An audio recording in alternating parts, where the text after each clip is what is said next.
Bonjour à tous et bienvenue dans votre émission spéciale Covid-19, une émission bilingue diffusée simultanément en français et en chinois.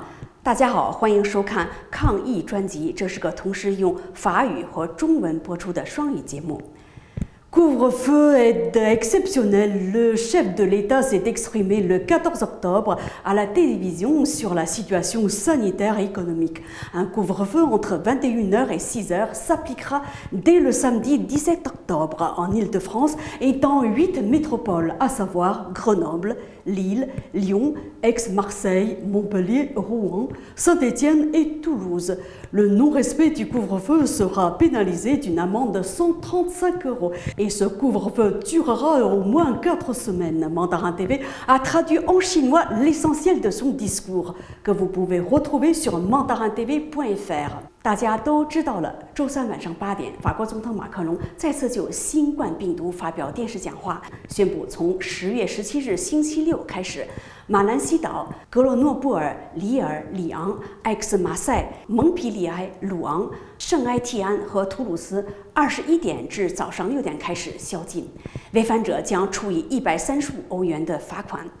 宵禁将至少持续4个星期。欧视 TV 已于当天将马克龙总统讲话的要点翻译成法文，您可在 mandarintv.fr 网站上找到。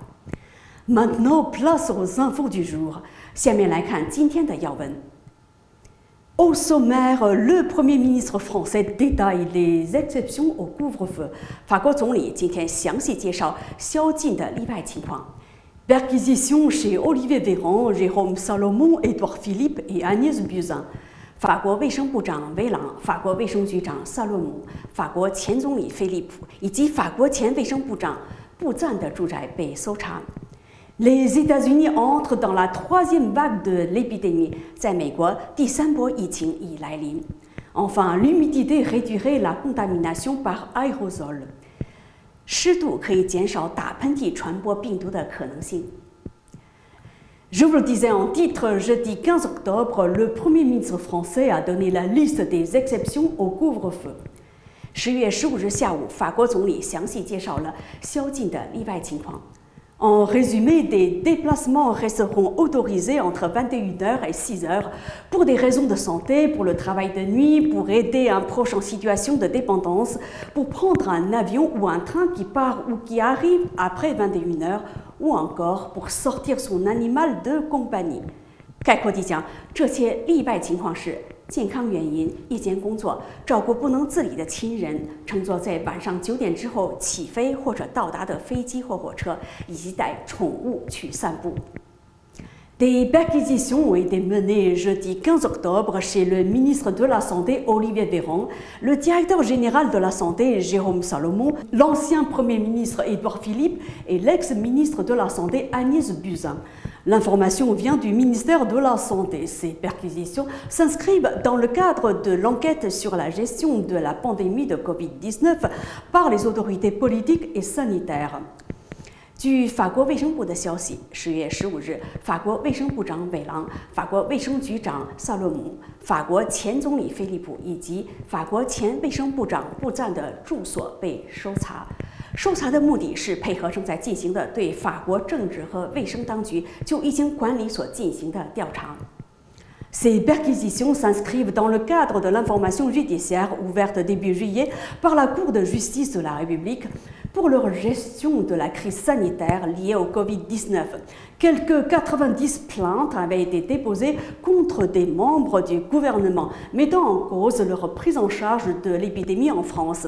Mais seulement 9 plaintes avaient été jugées recevables. 法国司法机构已在今年7月开始就此事进行调查。法国司法机构已收到90宗对法国政府官员管理疫情的投诉，但只有9宗被认为是可以受理的。Direction les États-Unis. Aux États-Unis, la troisième vague est déjà là. Le pays fait face ces derniers jours à une nouvelle hausse des cas de contamination. La situation est la plus inquiétante dans le Midwest. 在美国，第3波疫情已经来临。最近几天，新增确诊病例不断增加，中部的形势最令人担忧。Si la France et l'Europe sont confrontées à une deuxième vague de la pandémie, les États-Unis eux semblent déjà en enregistrer une troisième.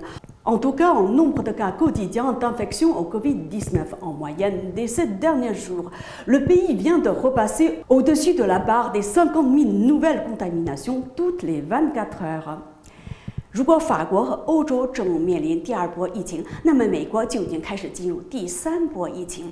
就每天确诊的感染病例而言，在过去的7天中，美国每24小时的新确诊感染病例超过5万例。Enfin, un supercalculateur japonais a démontré que l'humidité pouvait avoir un effet important sur la dispersion des particules virales, suggérant que le risque de contamination au nouveau coronavirus était plus élevé en intérieur à de faibles taux d'humidité lors des mois d'hiver. 日本的一台超级计算机显示，湿度可能会对病毒颗粒的扩散产生重大影响。这表明在冬季，在湿度较低的室内，新冠病毒的感染风险较高。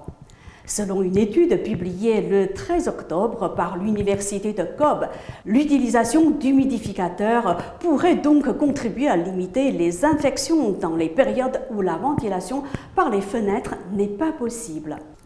珊瑚大学10月13日发表的一项研究表明，在无法通过窗户通风时，使用加湿器可以帮助减少感染。